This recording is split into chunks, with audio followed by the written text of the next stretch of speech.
Hello, all my Key Westerners, and welcome back. Boy, am I excited to show this to you today. So, other than the wreck dive I did, this was the coolest thing I saw while I was in Key West. No offense to the group I was with.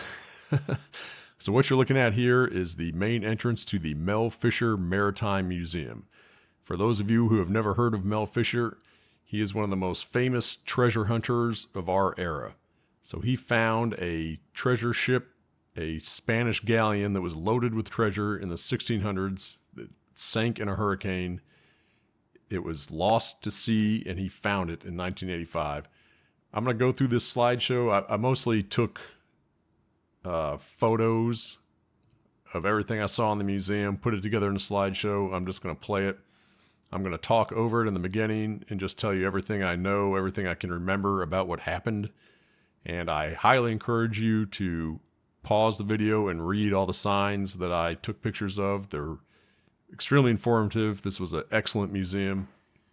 They really give you a sense of what happened, how life was lived in the colonies back then, and all that good stuff. But back to the wreck. So the name of the ship was, let me make sure I get this right, was the Nuestra Señora de Atocha, which means Our Lady of Atocha. It was a Spanish treasure galleon and the most widely known vessel of a fleet of ships that sank in a hurricane off the Florida Keys in 1622. Yes, I did just read that off Wikipedia. But it was in a fleet called a Tierra Firme, is that correct? Let me look. Tierra Firme Flotilla. Yes, that consisted of 28 ships. So back then, these ships sailed in flotillas. And I really hate that I'm just passing up all these pictures and timeline and artifacts without talking about them. But like I said, pause it, read it. Really very interesting stuff.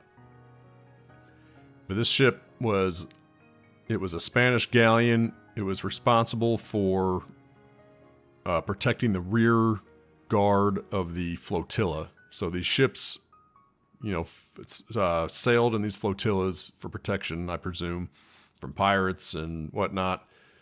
And they're responsible for carrying all these treasures back to Spain. Spain was a major colonial power during this time. If you look at a map, I think there's one coming up if it hasn't shown already. They own tons of the New World, lots of South America, lots of North America, California, New Mexico area, all on the coast of Florida. And they did what colonial imperialists did back then and completely exploited the land. They showed up. They wanted gold, they wanted emeralds, they wanted silver, and they found all of it in the New World. And that's kind of the dark side of the whole thing, which they absolutely get into here. But the Atocha was set to sail back to Spain in the flotilla, got hit by a hurricane on September 6th, and it sunk along with 5 other ships, I believe. It was actually late to sail, so I read this in one of these signs, the usual path for the silver. So there's a big silver mine called, it started with a P. It was 18,000 feet in the air. So everything, all the tools, everything they had to use to mine the silver had to be carried on llama or mule back, I believe, to the top of this mountain. Of course, it was up to the indentured locals, and indentured means slaves.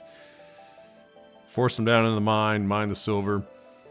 They discovered a new process around this time, I think, or maybe a little bit earlier, that refined the silver in a far more efficient rate than before, but that required mercury. So the local slaves were either mining silver or mining mercury, but they got the silver ore, took it back down the mountain, combined it with the mercury to do whatever process they had. Yeah, here's a map. You can see just how much that Spain owned back then. Really humongous, vast territory. Portugal had Brazil there. But they would extract the silver ore, I guess melt it down into ingots, carry those by mule back from, I think, Colombia. It was definitely the western side of South America, to the coast.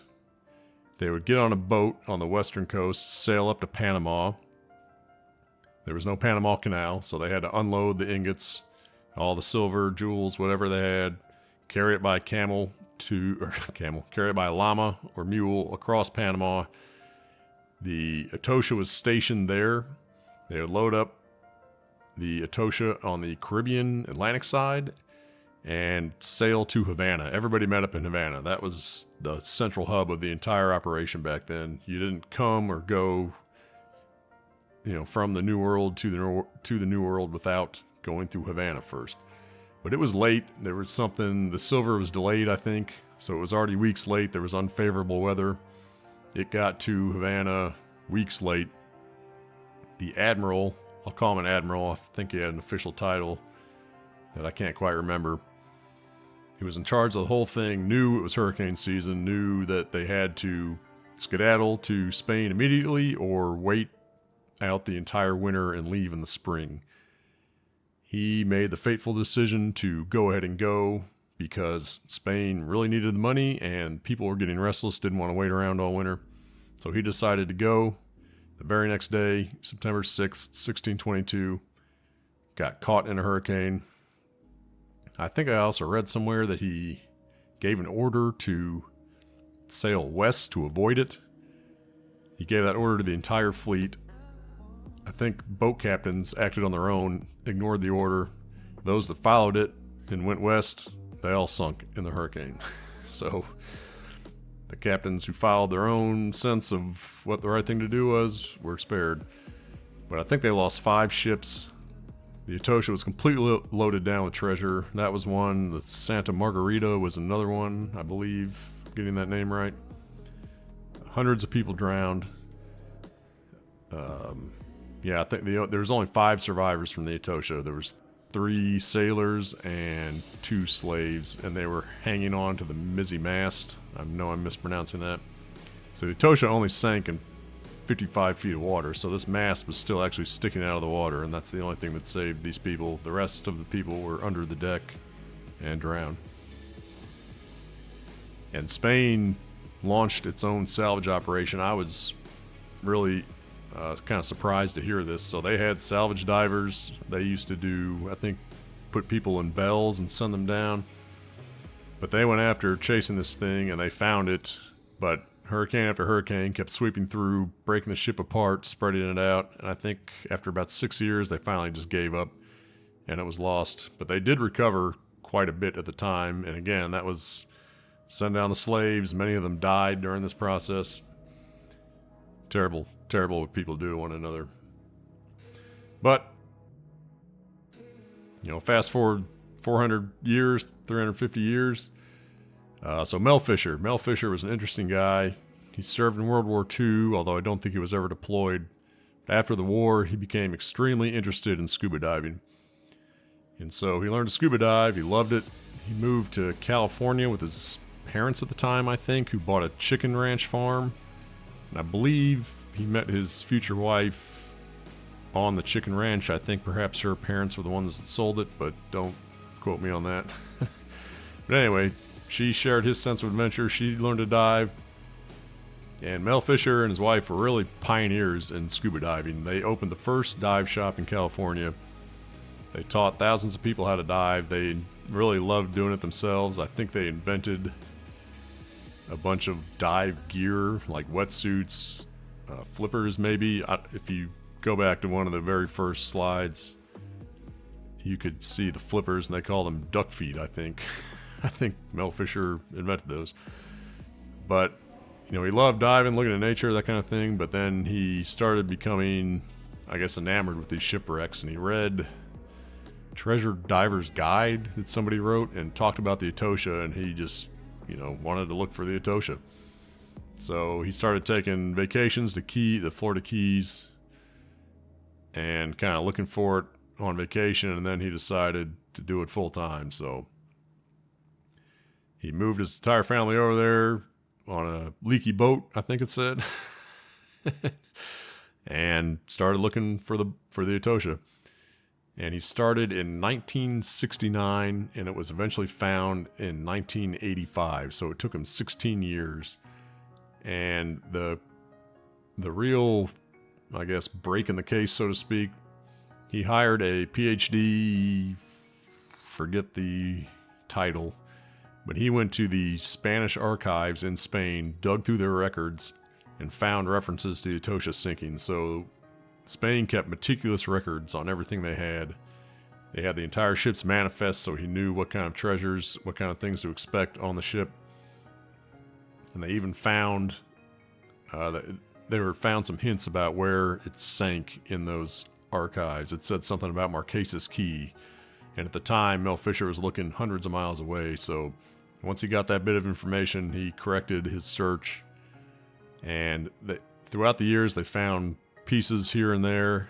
I think 10 years, it was 1975, they found 6 bronze cannons that had the Atocha markings, or the Atocha name on them, and that's when they knew they were close. But that was still 10 years before they were going to find the mother lode, as he called it. And actually, they survived some tragedy as well.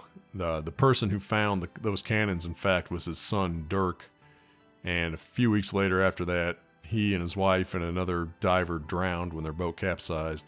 This was 10 years before they found the mother lode, and at the time they almost called off the whole thing, but decided to stick to it, persevere, and they eventually found it, and the rest is history. You're going to see some incredible treasures here. This is just a very small part of what they found. These are pieces donated to the museum from Mel himself, from investors, some friends who kind of got in on the ground level of this. And Mel himself, went through all kinds of trouble. Obviously, his son died. 16 years of disappointment before he finally found it. And then when he did find it, came the illegal troubles. So I'm probably going to get some of this wrong, but he thought what you're seeing here is the difference between my GoPro taking pictures and my brand new Pixel 8A taking pictures. Much better on the phone. I should have taken a bunch of pictures with the phone, but didn't even really think about it at the time. I've griped before about my GoPro taking terrible pictures, but 99% of the pictures here are GoPro, so just gonna have to deal with it. But after he found all the stuff, and even stuff he found before that, he kind of assumed Florida would have a stake in it. Then here comes another court case, totally unrelated. He learned the crash site for the Atocha, which is still kind of a secret today, by the way. I'll talk about that in a second. But he learned the crash site for the Atocha was actually not in Florida territory water. And so then the feds got in on it. And he said, hold up. And long story short, they went through 8 years of court battles. It went all the way to the Supreme Court. And eventually the Supreme Court ruled in their favor. Essentially they said finders keepers. And that was that. So everything he found belonged to him. I had heard in the past, I did not read this or hear this anywhere in the museum, so maybe I'm totally making it up, but I thought that at the time Spain got in on it, as did Colombia and Peru and some of these, South American countries where the actual treasures came from. But it didn't say anything about that. So as far as I know, Mel Fisher has 100% of the rights to everything they find. Well, his company does. He died in 1998. And actually, the deckhand on the dive boat I was on told me that he said the wreck's about 30 miles west of Key West, and they're still down there looking for things. So they've pulled up only about half of what's on the ship's manifest, which means there's another half still out there. And smuggling was also a big thing back then, because if it was on the manifest, you had to pay a duty tax to the king. Who wants to do that? I think it was 20%. So smuggling of jewels, gems, gold, silver, all that was also, a big thing back then. So there's probably even a lot more down there that I haven't found yet that's not on the ship's manifest. So really incredible. They're still looking for it. My deckhand said he thought about going to work for them, but he said the pay is crap and you only get to keep 1% of what you find. So, and you got to be out there like 2 months at a time on the boat, and he's just like, not worth it. So anyway, that is about my background knowledge on the Atocha history. So I'm probably going to stop talking as much and just let you look at the pictures. Like I said, I highly encourage you to go back to the beginning and pause and read everything. It is super interesting.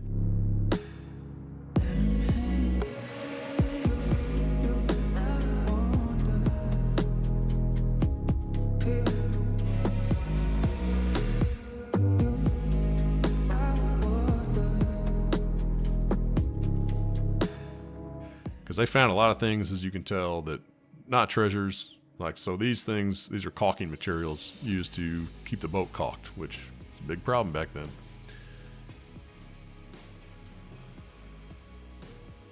Oh, this is the captain. Yeah, so they found this guy's chest still put together, and they found this astrolabe. I think that's what that's called. This helps measure the angle of the sun off the horizon so you can tell your latitude. That's what that does, and that's original one from the boat. Just incredible. Yeah, it looks like those are kind of compasses on the left. Not like a compass, but a compass that you use to draw a circle with. That's what that's called, right? Trying to think back to my geometry class in freshman year of high school. Yeah, here's talking about the caulker. Just absolutely incredible. Just the, not just the treasures, but the tools they picked up. It's absolutely incredible. Thinking about how these people lived back then. And coming up, so this is kind of split into two parts. Well, they're all mashed together, but the first part is about the Atocha and the Santa Margarita. I gotta check if I'm saying that right. Oh boy, where is it? I don't want to spend too long. But before they found a lot of stuff from the Atocha, they found it on the Margarita. Oh, come on. Yes, Margarita. Knew I was right. These are actually water barrels, they think. Yeah, you can read that about the ship's water supply. There's so many things that you don't even really think about that we take for granted today that would just been awful on a boat back then. It said the water was, by the end of the voyage, was green and, cause from the algae growing in it, it was disgusting and most likely brackish because they can't keep all the salt water out. And I can't imagine.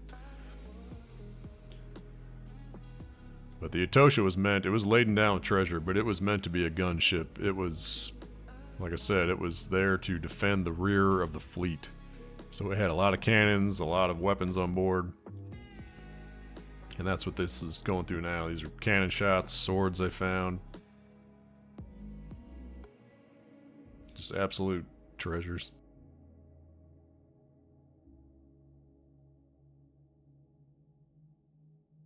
And I think every scuba diver dreams of finding something like this. Yeah, designed to carry cargo, not people. Pretty much it says people slept wherever they could, usually on top of their belongings. Only the captain and some very important people on the ship had their own quarters.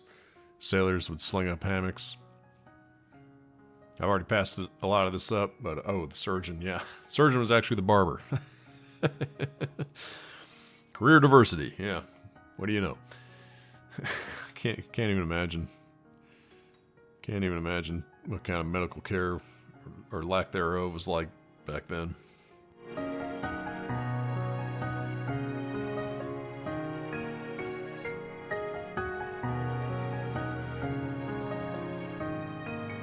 Captain General. Okay, yeah, I think that was the person I was referring to as the Admiral earlier. And just a bunch of pottery they dug up. Now, I think you'll see it a little bit later. Silver was like so common in the New World that they made plates and forks and things out of it that people didn't really value very much in the New World, but once they took it over to Spain, they melted it down and would sell the metal from there. But it was just kind of an overload of silver in South America, I guess. So they just, hey, let's make some plates out of it. I don't know. Not sure what those hooks are.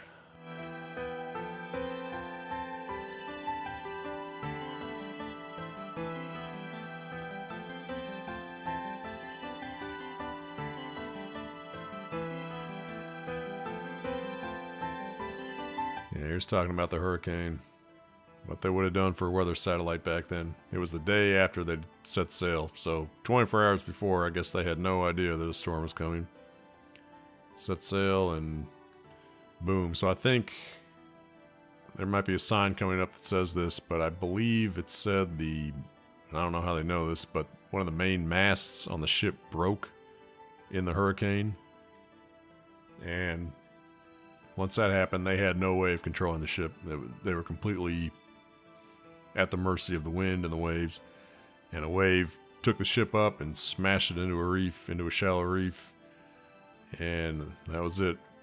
Exploded water in the hull, and it sank. And yeah, the salvage operation, I heard that, I'm trying to think. So they found it. Once one of the ships, once the ships started limping back to, what does this one say? Yeah, pushed into the teeth of the reef. And here's a little model reconstruction of probably what it might have looked like. But once ships from the flotilla started limping back into Havana, they knew how much treasure was on this thing. This is the one about the salvage. Definitely read this one. But they sent some ships over there, found it, couldn't get in the hull. Then another hurricane came and broke it up even more. See here, here's a picture of the divers. So I thought they used bells. Actually, I don't know, to send by rope, 1623. Those are all slaves. It was extremely dangerous. Many of them died. The salvage operation just wrote it off as an expense. That's how people treated each other back then. And still do today in some cases. But I think I read somewhere that they tried salvaging this for 6 years because Spain needed this money. And these are just gold ingots. Thousands of them on the boat. This was the coolest room in there. Look at that detail on that gold plate. It's just incredible. Just absolute timeless treasures. This was a double gold chain, I believe. I think it weighs about 7 pounds. I think I read that somewhere. Another goblet, I'll call it. And then this was the best thing they had in the entire exhibit, in my opinion. Just absolutely spectacular. Wait till you see the picture of the detail on the back. And if you read the sign on that, they pretty convinced that emerald cross was destined as a gift for the Pope, because they found it in a box with the Pope's initials on it. Don't know for sure, but that was the thinking.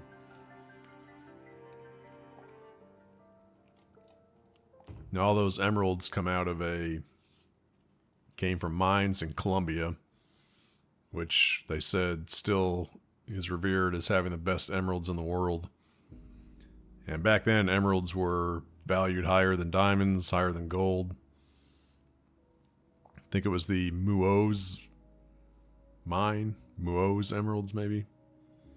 I know I'm butchering that pronunciation if I'm even remembering it correctly. But they had, I think the picture's coming up. They had the largest emerald they found in the wreck so far was 78 carats or so. It was uncut emerald. And yeah, they've got it at this museum. The display for it was very dim though. The light was not turned on, so I don't know if that was just a mistake or if they weren't showing it for some reason, but I whipped out my fancy new phone and said, take a night picture, and it took a pretty darn good picture in the dark, so you'll see that here coming up in a second.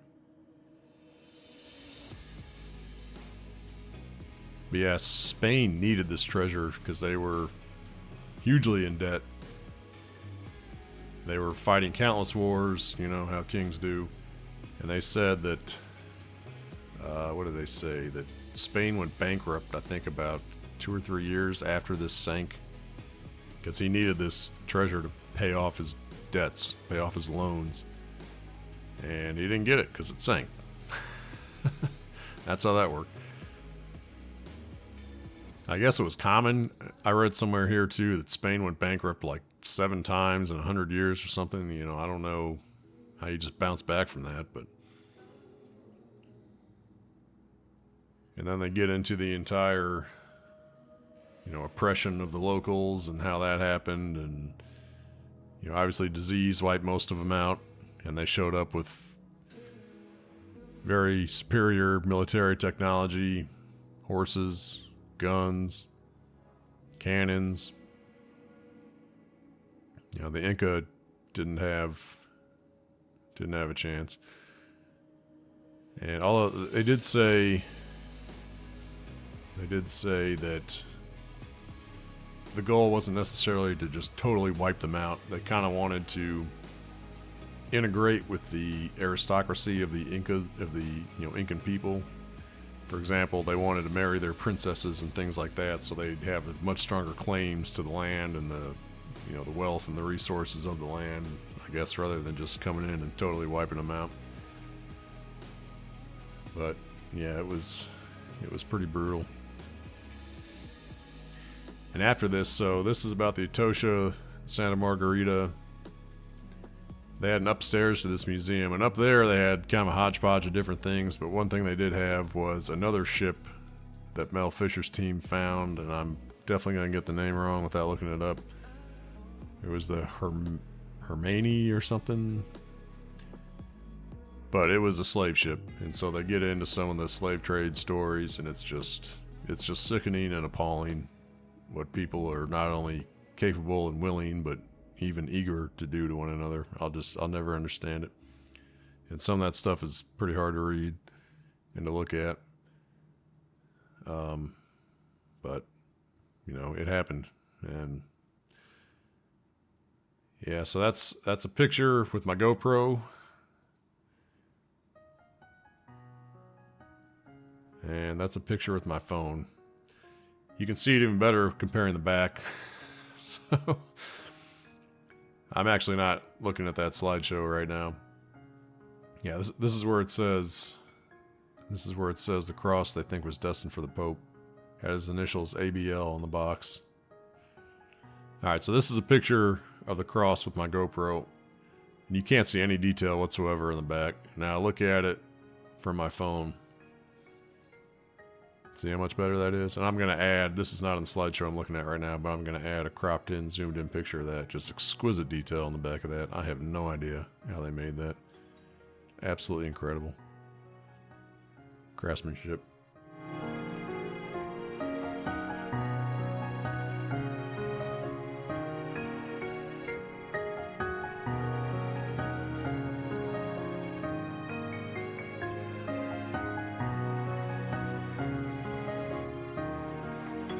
Didn't really get what this was for. Charger. There you go. Rich people displaying food. Oh, so this plate, they said this plate might be the best thing they have in the entire museum. Because it combines... Well, you can read the sign, but it combines like Christianity elements with Incan religious elements in some manner. Yeah, here we go. Most significant artifact in the museum's collection. I don't know. I think I'm going to vote for the Emerald Cross. That thing just blows me away. It really does.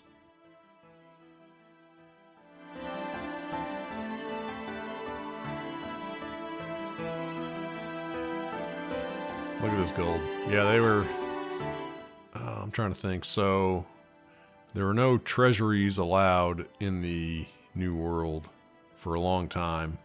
Like, they weren't allowed to stamp coins. Treasury might be the wrong word, but they weren't allowed to mint coins. That had to happen in Spain. A lot of the takeaway here was Spain made all these rules, and they were totally unenforceable, so colonists came over here and just kind of did whatever they wanted. So these are finger bars. So the placard for this said that these were made by somebody just drawing a small trough in the sand with their finger and then pouring in molten gold. Just as a way to create the bar, I guess. So some of these look a little too in good of shape for that, but that's what it said. Yeah, finger bars. Here you go. Draw his finger through the wet sand and pour in molten gold in the shallow trough he had made. Simple solution. This thing was incredible too. Apparently it served as a belt or something for extremely rich people. They think this is like the only one who survived through history or something like that because it got out of fashion in the late 1600s, so nobody made them anymore and destroyed the ones they had to make new stuff. Oh, mid 1600s, sorry. Alright, these are the emeralds. Again, so that's a picture with my GoPro, and I should have one with the camera coming up. And it turns out those white things at the bottom, those are pearls that were not on the ship manifest, so those were smuggled. Yeah, look at that emerald up top. Just absolutely gorgeous. Yeah, you have the manifest. Here you go. This is talking about smuggled gems. And I believe I read that they've brought up $450 million worth of treasure. And that only accounts for about half of what's on the ship's manifest. So I don't know if that's adjusted for inflation or not, but that there's still $450 million more sitting down there somewhere, plus whatever was smuggled not on the manifest. So you can imagine.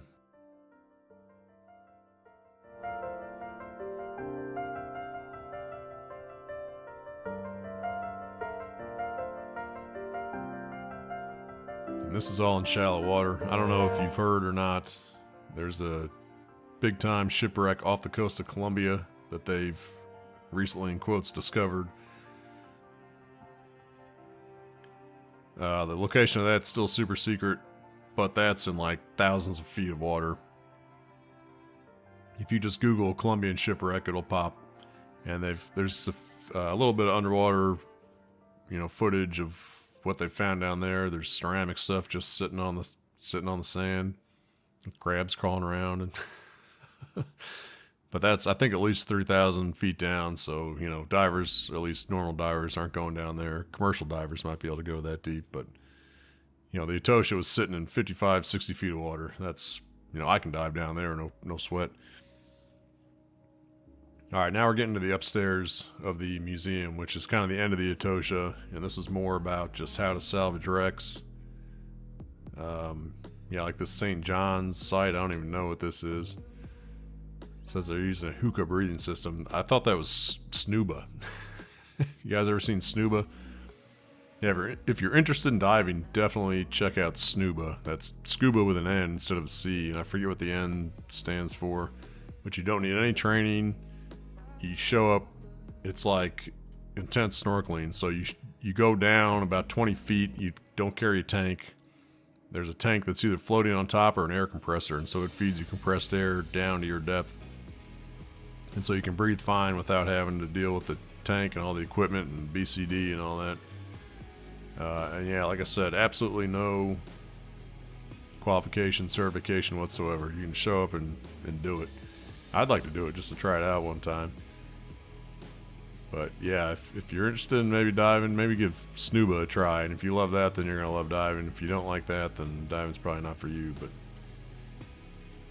yeah, here's Florida's CYA. Florida did not have a good lawyer when they found the Atocha, apparently. So I don't think Florida's ever going to make that mistake again.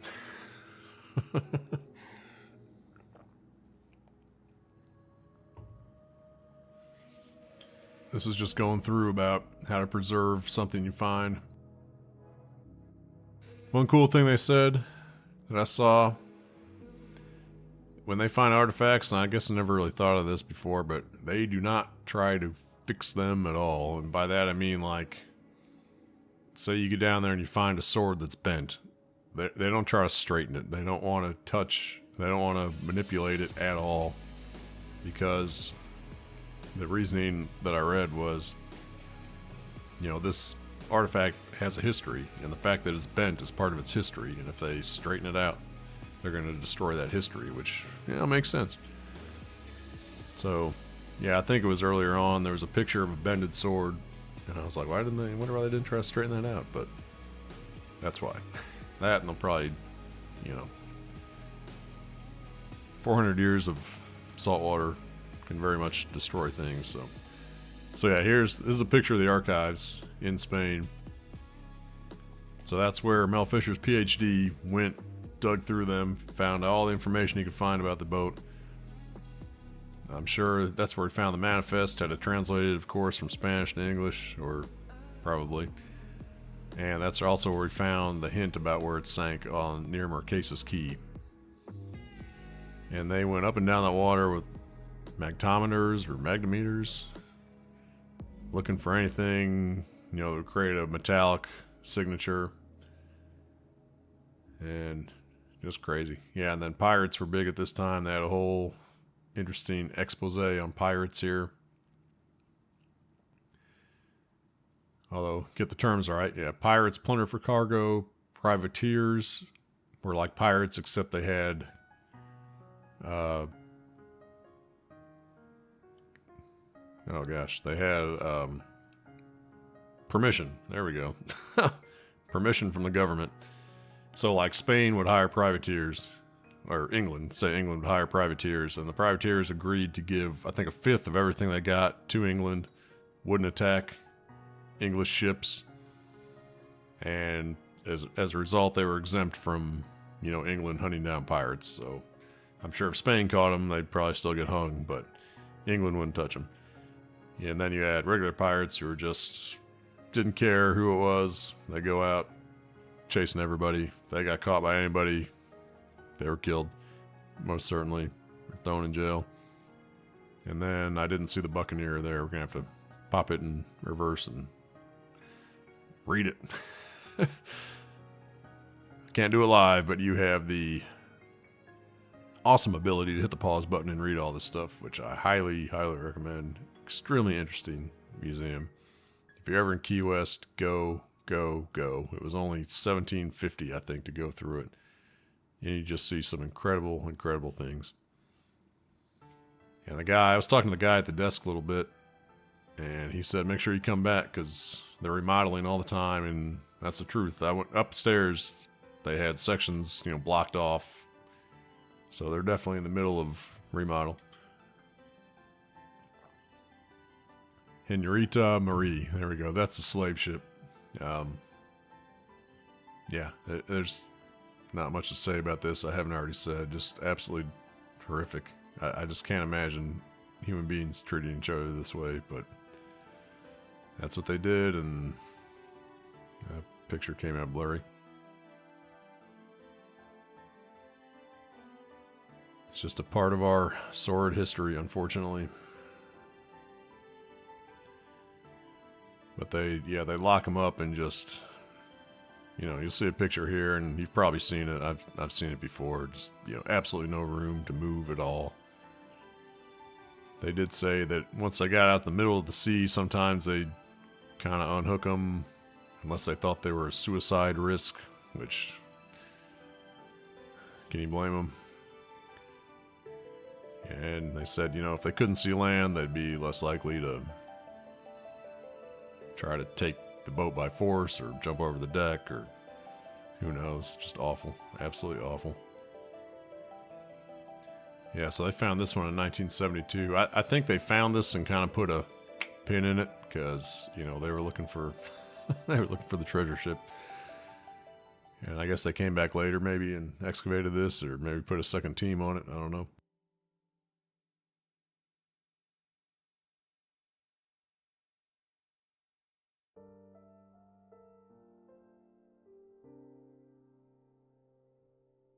How much more I got? Oh, coming up on the end. Well, I talked for a lot more than I thought I would. That usually happens.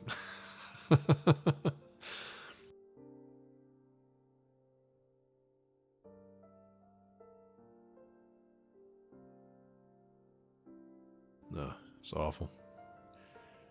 Some of this stuff is hard to read, hard to look at. Just can't imagine. Yeah, so here's a tarp covering up one of the areas they're expanding into, so I can't wait to go back.